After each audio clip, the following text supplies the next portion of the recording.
And the songs, are they like fixed and they all know the same songs, or is it everyone has their own and in their own family, or?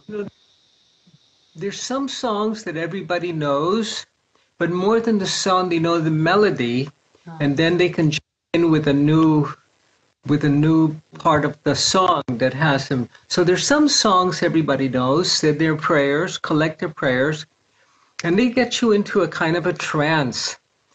And then there's the songs that you're prohibited from saying ever again twice. Wow. Because they have to be authentic and from the heart.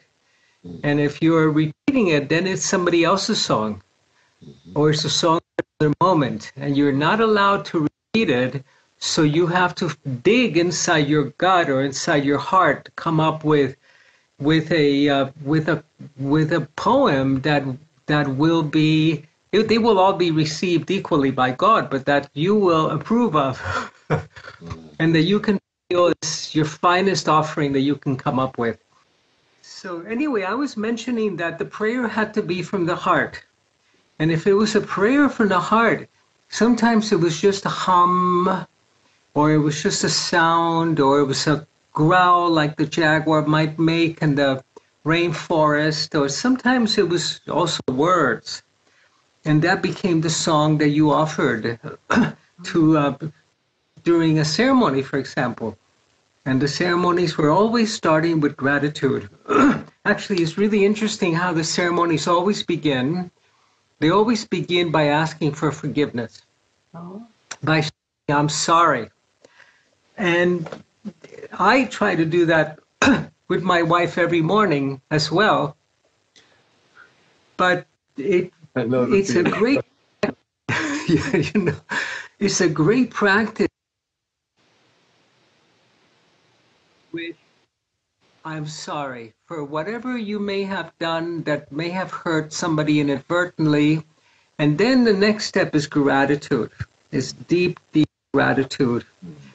And then the third step in a ceremony or in a ritual, shamanic ritual, is offering it, dedicating it. Who do you want to dedicate it to? Mm-hmm. And then the final step is asking for the help that you might need. But there are these three earlier steps, and it's always helpful to dedicate it to someone other than yourself. So I'm sorry.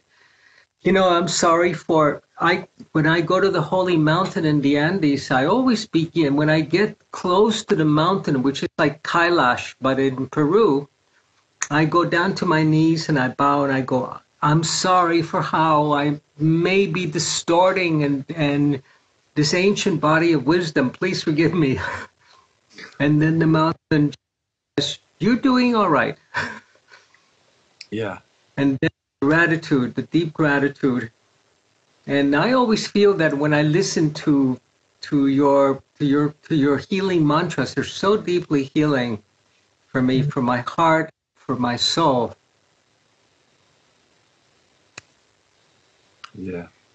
When you say to dedicate it to, do you dedicate it to the deity or the mountain, or do you dedicate it to somebody else in your life, or what do you mean by that?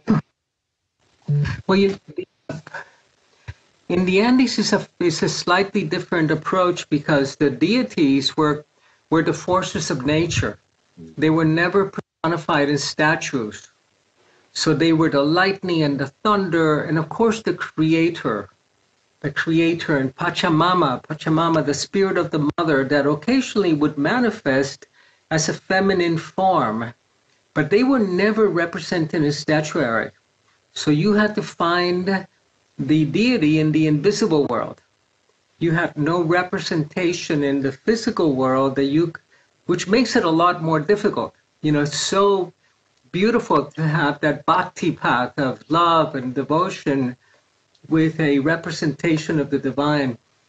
But in the shamanic, it's you got to go look for it in the invisible world. And in doing so, you get training, you get schooling for functioning in the invisible world long before you die, because these are skills that you're going to want to have when you make your final journey into the invisible world. You want to have that kind of navigational tools down already in the beginning. Yes. And then you have to name that spirit, or you don't Yeah. be able to Yeah, name. the ones are Pachamama, Yapa, which is the lightning, the Chokachinchay, which is the medicine cat, the jaguar, the black jaguar, that knows this way between this world and the next. There's the spirit of the winds. Of each one of the winds has a different name, and you find this in Africa too. You find even in the North African winds that blow. They're called by different names. Yeah. And these were, and in fact, even the Judeo-Christian God, the initial name in the Bible for the Judeo-Christian God was El Shaddai, which means the mountain god, the spirit of the mountain. Oh, That then later God, what we call God in the West. yeah. But yeah, they were the forces of nature, and then there were the lineage of shamans, of medicine men and women that had stepped beyond death. They had defeated death, and they had installed themselves in these luminous plains where they created villages. Kind of the idea of like the Buddhists have an idea of a Buddha field that they create. They would create villages in the spirit world that were learning centers that you could visit in the dream time, or you could actually visit after you journeyed beyond this life.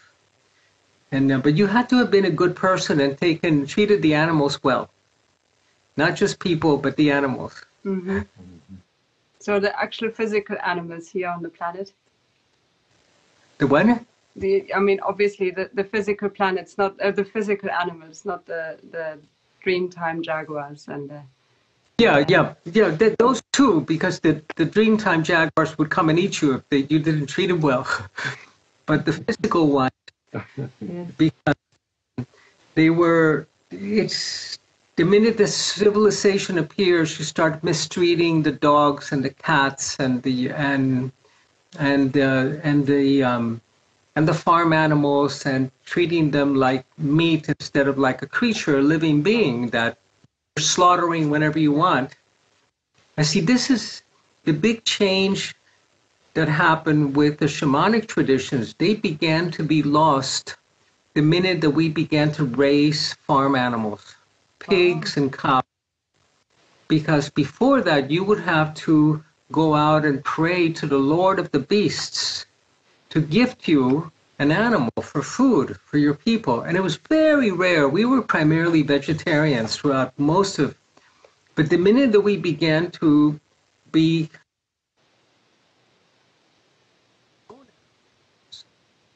we began to feel that we controlled their lives and that we were the Lord of the beasts and we could take.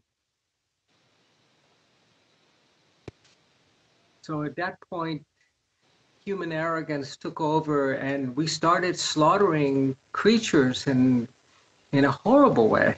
So anyway, for the to go back to the original thought, you had to have a good relationship, not just with people, but with nature.